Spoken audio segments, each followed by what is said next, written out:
Hi friends, welcome to Kovai recipes Tamil. இன்றைக்கி நம்ம சேனலில் ரொம்பவே ஸ்பெஷலாக அயில மீன் குழம்பு எப்படி பண்ணலாங்கிறத பார்க்கலாம்.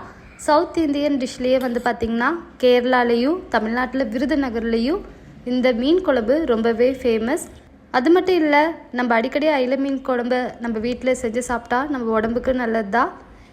சரி வாங்க வீடியோக்குள்ளே போகலாம். நான் இப்போ 1 கிலோ அயில மீனை நல்லா வாஷ் பண்ணி எடுத்து வச்சுட்டேன்.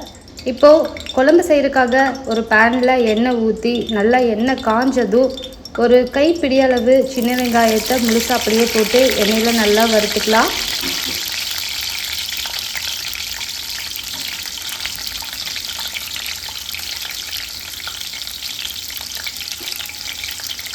ஒரு 5 பல் பூண்டை சேர்த்து இது கூடவே நல்லா வதக்கிக்கோங்க.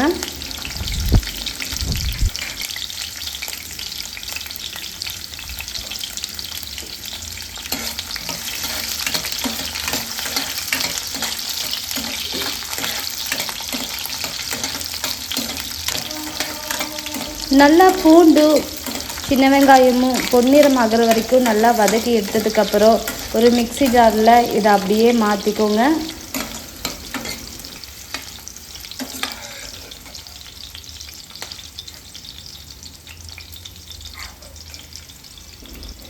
மீன் குழம்புக்கு எப்போவுமே எண்ணெய் கொஞ்சம் அதிகமாக இருந்தால் தான் டேஸ்ட் நல்லாயிருக்கும். நான் இப்போது அதே எண்ணெயில் 1 ஸ்பூன் கடுகு, 1 ஸ்பூன் வெந்தயம், 1 ஸ்பூன் சீரகம், இது 3ஐயும் சேர்த்துக்கிட்டேன். இப்போது சின்ன வெங்காயத்தை நல்லா பொடி பொடியாக நறுக்கி வச்சுருக்கேன். சின்ன வெங்காயம் எவ்வளோ அதிகமாக சேர்த்துறீங்களோ குழம்பு அவ்வளோ டேஸ்ட்டாக வரும்.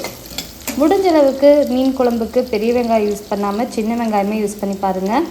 இப்போ இது கூட ஒரு 15 பல் பூண்டு சேர்த்து நல்லா வதக்கிக்கலாம். இப்போது வெங்காயம் பூண்டு நல்லா வதங்கினதுக்கப்புறம் ஒரு 3 பச்சை மிளகாவை இது கூட சேர்த்து இதையும் கூட சேர்த்து நம்ம வதக்கிக்கலாம். இப்போது கொஞ்சம் கருவேப்பிலை சேர்த்துக்குங்க. இப்போ கருவேப்பிலை சேர்த்திக்கோங்க, நல்லா வதக்கி விட்டுக்கோங்க. சின்ன வெங்காயம் நல்லா வதங்கினதுக்கப்புறம் 2 சைஸ் தக்காளியை நான் பொடி பொடியாக நறுக்கி இது கூட சேர்த்து நல்லா வதக்கி விட போகிறேன். இப்போது சின்ன வெங்காயமும் பூண்டும் நம்ம ஃபஸ்ட்டு வதக்கணும் இல்லைங்களா, அதை நல்லா மிக்ஸி ஜாரில் அரைச்சி அந்த பேஸ்ட்டை நம்ம இது கூட சேர்த்து நல்லா வதக்கலாம். குழம்போட திக்னஸ்க்கு இது ரொம்பவே உதவியாக இருக்கும். இப்போது 2 ஸ்பூன் மிளகாத்தூள், 1 ஸ்பூன் மஞ்சத்தூள், தேவையான அளவு உப்பு. நான் வீட்லேயே குழம்பு மசாலா ரெடி பண்ணி வச்சுருக்கேன். அந்த குழம்பு மசாலாவை நான் இது கூட 1 ஸ்பூன் சேர்த்துக்கிறேன். உங்களுக்கும் வீட்லேயே குழம்பு மசாலா ரெடி பண்ணணுன்னா மறக்காமல் கமெண்ட் பாக்ஸில் கமெண்ட் பண்ணுங்கள். நான் அதுக்கான ப்ரிப்ரேஷனும் உங்களுக்கு நான் சீக்கிரமாக வீடியோவாக போடுறேன். நல்லா ஒரு எலுமிச்சப்பழ சைஸில் புளியை நல்லா ஊற வச்சுருந்தேன். அந்த புளி தண்ணி இது கூட சேர்த்து நல்லா கொதிக்க விடலாம். புளித்தண்ணி கூட கொஞ்சம் தண்ணியும் நீங்கள் சேர்த்திக்கோங்க. உங்களுக்கு எந்த அளவுக்கு குழம்பு வேணுமோ அந்த அளவுக்கு நீங்கள் தண்ணி சேர்த்துக்கலாம். இப்போ நல்லா கொதிக்க விட்டதுக்கப்புறம் குழம்பு பார்த்திங்கன்னா கொஞ்சம் கெட்டியாயிடுச்சு. இந்த டைமில் நம்ம மீனை இது கூட சேர்த்து குழம்போடு நல்லா கலக்கிக்கலாம்.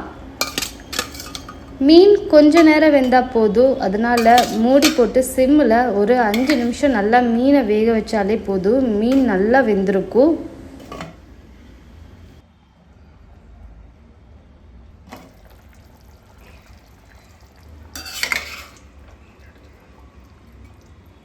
குழம்பை பார்த்தாலே சாப்பிடணும் போல் இருக்குது, ஏன்னா அந்த அளவுக்கு மணமும் இருக்குது. இப்போ நல்லா குழம்பு கொதிச்சு ஃபிஷ்ஷும் நல்லா வெந்து அயில மீன் குழம்பு ரெடி ஆகிடுச்சு.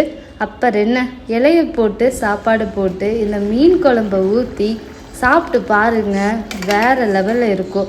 மறக்காமல் இந்த டிஷ்ஷை நீங்கள் உங்கள் வீட்டில் ட்ரை பண்ணி பாருங்கள். நியூலி மேரிட் கப்பலாக கண்டிப்பாக மஸ்ட்டு ட்ரைனே சொல்லுவேன். மீன் குழம்பு செஞ்சு உங்கள் பார்ட்னரை அசத்திடுங்க. இந்த மாதிரி பல ரெசிபிஸ் நம்மளோட சேனலில் அப்லோட் பண்ணிக்கிட்டே வருவோம். மறக்காமல் நம்ம சேனலை சப்ஸ்கிரைப் பண்ணி வச்சுக்கோங்க.